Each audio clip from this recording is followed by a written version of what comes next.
नमस्कार, आपके साथ मैं हूं सबीना तामंग देशमुख। बहुत जल्द चैत्र नवरात्रि की शुरुआत हो रही है। अक्सर लोगों के मन में ये सवाल आता है कि नवरात्रि से पहले घर में क्या रखना शुभ होता है और किन चीज़ों को घर से बाहर कर देना चाहिए। इस महीने चैत्र नवरात्रि की शुरुआत होने जा रही है। नवरात्रि से पहले घर की अच्छी तरह सफाई करना बेहद शुभ माना जाता है। घर में रखी टूटी मूर्तियों को कहा जाता है कि सम्मानजनक तरीके से बहा देना चाहिए। फटे हुए अगर देवी देवताओं के चित्र आपके घर में मौजूद हैं तो उन्हें भी अपने घर से पूरे सम्मान के साथ आप दूर कर दें। बंद पड़ी हुई कोई घड़ी आपके घर में मौजूद है तो उसे भी अपने घर में बिल्कुल ना रखें। वहीं टूटे बर्तन और जिन चीज़ों का इस्तेमाल आप नहीं करते हैं उन्हें भी अपनी ज़िंदगी से, अपने घर से दूर कर दें।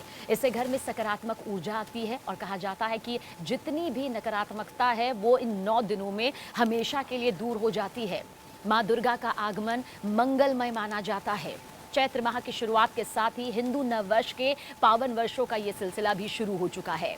इस महीने सबसे महत्वपूर्ण और पवित्र पर्व चैत्र नवरात्रि मानी जाती है, जिसका आगमन यहाँ पर होने वाला है 19 मार्च से। चैत्र शुक्ल पक्ष की प्रतिपदा से नवरात्रि आरंभ होती है और घर घर में माता दुर्गा की भक्ति का माहौल होता है।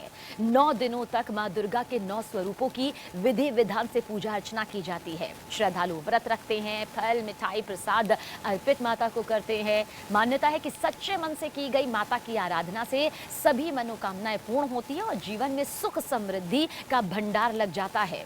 देखिए, चैत्र नवरात्र 19 मार्च 2026 से शुरू हो रही है और 27 मार्च को रामनवमी के साथ इसका समापन होगा। इस बार 79 साल बाद एक खास संयोग बन रहा है जब नवरात्र अपने पुराने साल में शुरू होकर नए साल में खत्म होंगे। गुरुवार से शुरुआत होने की वजह से मान्यता है कि माँ दुर्गा पालकी पर सवार होकर आएंगी, जिसे ज्योतिष में खास संकेत माना जाता है। नवरात्रि का पावन पर्व शुरू होने से पहले लोग अपने घरों की देखिए विशेष साफ सफाई में जुट जाते हैं। मान्यता है कि माँ दुर्गा के आगमन से पहले घर का वातावरण ना स्वच्छ होना चाहिए, पवित्र होना चाहिए और सकारात्मक होना चाहिए। इसलिए इस दौरान घर को व्यवस्थित करने के साथ कुछ बातों का भी विशेष ध्यान रखना बेहद जरूरी माना जाता है। अक्सर लोगों के मन में ये सवाल आता है कि नवरात्रि से पहले घर में क्या रखना शुभ होता है, किन चीज़ों को घर से बाहर कर देना चाहिए, जिनकी मौजूदगी घर में होनी ही नहीं चाहिए। चैत्र नवरात्रि में माँ दुर्गा के आगमन से पहले घर की कुछ खास बातों का ध्यान रख लेना बेहद ज़रूरी है। घर में अगर कहीं बंद घड़ी मौजूद है तो उसे इसी क्षण आप अपने घर से हटा दीजिए। अगर ठीक करवाना चाहते हैं, किसी भी कीमत पर आप वो घड़ी अपने से दूर नहीं करवाना चाहते हैं तो उसे ठीक कर लीजिए या फिर घर से हटा दें। मान्यता है कि बंद घड़ी नकारात्मक ऊर्जा को बढ़ाती है और इससे माँ दुर्गा की कृपा में बाधा आ सकती है। इसलिए नवरात्र शुरू होने से पहले अगर आपके घर में कोई घड़ी बंद है, जो चल नहीं रही है, जो खराब है, तो या तो आप उसे ठीक करवा लीजिए या फिर उसे अपने घर से कोसों दूर कर दीजिए, ताकि माँ दुर्गा की असीम कृपा आप पर यूं ही बरसे। तुलसी को भी माँ लक्ष्मी का प्रतीक माना जाता है। जी हाँ, तुलसी को माँ लक्ष्मी का प्रतीक बताया गया है। कहते हैं कि घर में तुलसी का सूखा पौधा रखना शुभ संकेत नहीं देता, इससे भगवान विष्णु की कृपा नहीं बरस पाती है। नवरात्रि से पहले तुलसी का सूखा पौधा अगर आपके घर में मौजूद है तो आप उसे अपने घर से ससम्मान बहा दें या फिर दूर कर दें। तभी घर में माता दुर्गा का आगमन होगा और सकारात्मक ऊर्जा का संचार होगा। अगर आपके घर में किसी भी देवी देवता की टूटी हुई मूर्ति या फिर फटी पुरानी तस्वीर मौजूद है तो नव दुर्गा की पूजा अर्चना से पहले 19 मार्च से पहले जब चैत्र नवरात्रि की शुरुआत हो रही है तो आप उसे पूरी तरह से ससम्मान या तो कहीं पर रख कर आ जाए या अपने घर से उसे दूर कर दें। देखिए, नवरात्रि से पहले आपको ये करना ही चाहिए, क्योंकि वास्तु और धार्मिक मान्यताओं के अनुसार जो ऐसी वस्तुएं होती हैं ना, वो नकारात्मकता बढ़ाती है। साफ सुथरे और पवित्र स्थान पर ही माता दुर्गा का आगमन शुभ फल देता है। इसके अलावा और भी बहुत सारी चीज़ें हैं जिनके बारे में जान लेना देखिए ज़रूरी है। रोज़ इस्तेमाल होने वाला जो झाड़ू है उसे माता लक्ष्मी का प्रतीक माना गया है। और आप समझिए, अगर घर में टूटी हुई झाड़ू मौजूद है तो फिर आप समझ जाइए कि नवरात्रि में आप कितने भी उपवास रख लें, कितनी भी साफ सफाई क्यों ना कर लें, कितने भी नियमों का पालन क्यों ना कर लें, माता लक्ष्मी की कृपा आप पर होते होते रह सकती है। इसलिए टूटी हुई बिखरी हुई झाड़ू को या तो आप समेट लें या फिर उसे अपने घर से ससम्मान दूर कर दें। ताकि माता के हर रूप की कृपा आप पर अपरंपार बरसे। नहीं तो लक्ष्मी का आगमन देख कहा जाता है कि दुर्गा जो है वो रुष्ट हो सकती है, ये क्योंकि अपमान होता है। टूटी झाड़ू घर में रहने से वास्तु दोष भी लगता है और नकारात्मक ऊर्जा आती है। कलश स्थापना आपको बताते हैं कि कब इसका शुभ मुहूर्त यहाँ पर आने वाला है। वैसे तो हम अपने हर वीडियो में आपको कलश स्थापना का शुभ मुहूर्त बता रहे हैं, इस वीडियो में भी बता देते हैं, लेकिन इससे पहले जो हमने आपको बताया कि आपको नवदुर्गा की शुरुआत होने से पहले, माँ भक्ति की आराधना करने से पहले इन चीज़ों को अपने घर से कोसों दूर कर देना चाहिए, ताकि आपकी ज़िंदगी में, आपके घर परिवार में सुख समृद्धि यहाँ पर आए। और माना जाता है कि जो भी पत्नी अपने घर में इन सभी चीज़ों का ध्यान रखती है, घर से बंद घड़ी हटा देती है, टूटी फूटी झाड़ू को दूर कर देती है, जो चित्र फटे हुए होते हैं भगवान के उन्हें दूर कर देती है, उसका जीवन अपने जीवन साथी के साथ सुखमय बीतता है।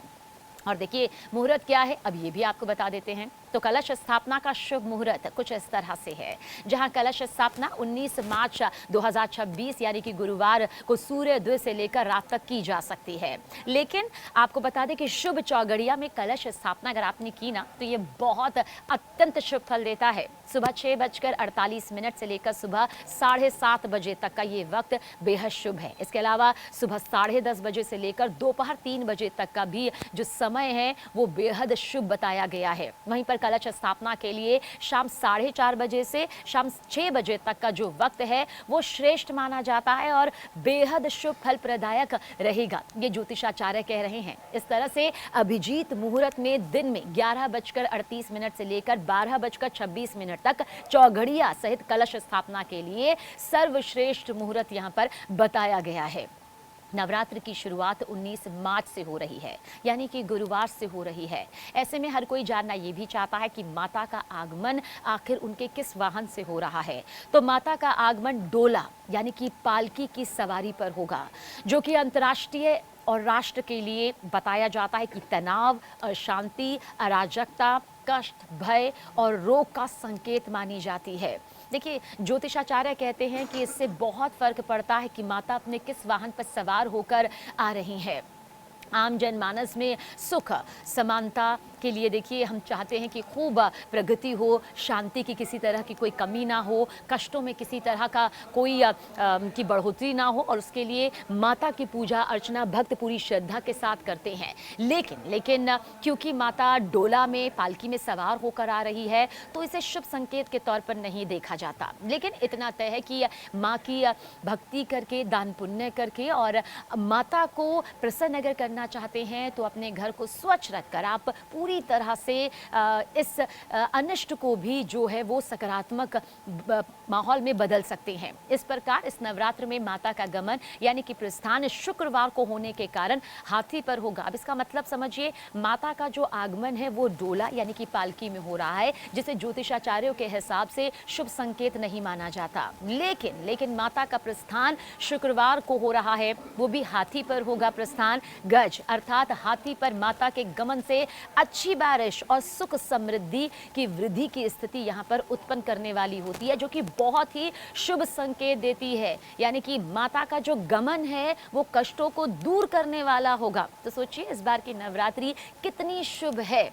और इस बार की नवरात्र की शुरुआत में पुराने साल में ही यहाँ पर हो रही है। जी हाँ, क्या आप जानते हैं कि इस बार नवरात्र की शुरुआत पुराने साल में ही हो जाएगी, जबकि नया वर्ष 20 मार्च से यानी कि नए पंचांग के अनुसार शुरू होगा। 19 मार्च को सुबह लगभग 6:40 तक अमावस्या तिथि रहेगी और इसके बाद प्रतिपदा तिथि शुरू हो जाएगी। इस दिन घरों और मंदिरों में कलश स्थापना की जाएगी और भक्त माँ दुर्गा के 9 रूपों की पूजा अर्चना करेंगे। पंचांग के अनुसार इस वर्ष जो है वो संवत्सर के राजा गुरु और मंत्री मंगल होंगे। माना जाता है कि गुरु के राजा होने से धार्मिक और आध्यात्मिक गतिविधियों में बढ़ोतरी होती है, जबकि मंगल मंत्री होने की वजह से कुछ जगहों पर तनाव या फिर अशांति की जो स्थिति है वो यहाँ पर बन सकती है।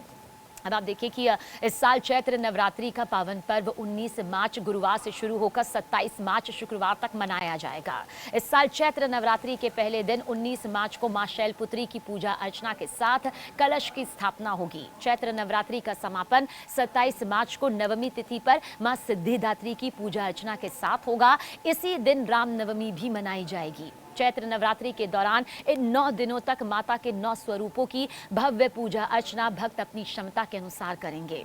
भक्त उपवास रखकर माता से सुख समृद्धि की कामना करते हैं। धार्मिक मान्यताओं के अनुसार साल में 4 नवरात्रि आती है, जिनमें 2 गुप्त नवरात्रि, एक चैत्र नवरात्रि और एक शारदीय नवरात्रि होती है। इस बार मां दुर्गा का आगमन डोला पर हो रहा है, यानी कि डोली पालकी पर हो रहा है। देवी भागवत पुराण के अनुसार अगर चैत्र नवरात्रि की शुरुआत गुरुवार या शुक्रवार को होती है या मां डोली पर, इसे आगमन के तौर पर देखा जाता है। और चैत्र नवरात्रि में ना इन 9 दिनों तक विशेष पूजा अर्चना की जाती है। दुर्गा सप्तशती का पाठ किया जाता है, भजन कीर्तन और कई धार्मिक अनुष्ठान भी किए जाते हैं, जिनसे माता की विशेष जो कृपा है अपने भक्तों पर बरसती है।